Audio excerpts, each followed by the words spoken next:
Curious George and the Puppies. Curious George and the Puppies. Curious George and the Puppies by Margaret and H.A. Rays. This is George. George was a good little monkey and always very curious. One day George went for a walk with his friend, the man with the yellow hat. When they sat down to rest, they noticed a tiny kitten peeking out from under the bush. The kitten looked frightened. "Perhaps she is lost," said the man with the yellow hat. Together, he and George searched the park for the kitten's owner. But the kitten was all alone. "This kitten is too young to be on her own," the man said. "We should take her to the animal shelter, where they can care for her and find her a home." So George and the kitten and the man with the yellow hat drove to the animal shelter. George had never been to an animal shelter before. Animals of all kinds were being cared for here. George saw bunnies, cats, turtles, and guinea pigs. He even saw a snake, but he didn't see any puppies. "George, I need to sign some papers," said the man with the yellow hat. "Please stay here and don't be too curious." Just as the man with the yellow hat left the room, George heard barking. Maybe it was the puppies, but where was it coming from? George was curious. He followed the barking noises and found a room full of dogs. There were yellow dogs, spotted dogs, sleek dogs, fluffy dogs. There were quiet dogs, yappy dogs, and even a dog without a tail. But where were the puppies?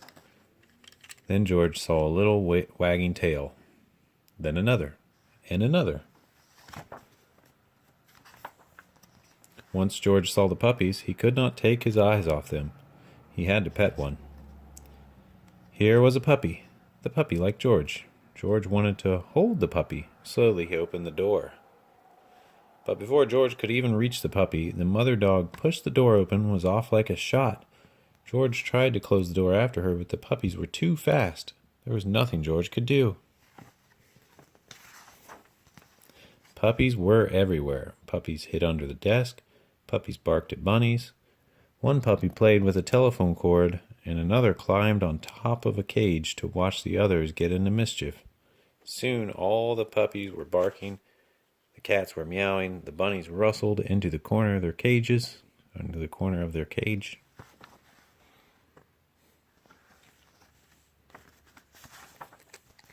"Oh no!" cried the director, as she and the man with the yellow hat rushed into the room. "Now all the puppies are out." The man with the yellow hat helped the director gather up the puppies and put them safely back in their cage.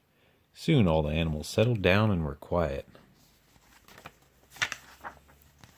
Except for one, who was still barking. It was the mother dog. What was she barking at? There was nothing here but a door. There must be something on the other side, thought George. He opened the door. It was the missing puppy. Everyone was happy to finally find the puppy. The director scooped him up and said, "George, you certainly caused a ruckus, but if you hadn't let the puppies out, we might still be searching for this little one." Then she gave the puppies and their mother a snack. "These puppies are now big enough to go live with families who will take care of them," she said. "Do you want to take one home with you, George?" George did. The end. He likes a little dog. Yeah. It's called a puppy. That's right. Good night. Thanks for watching and reading with us.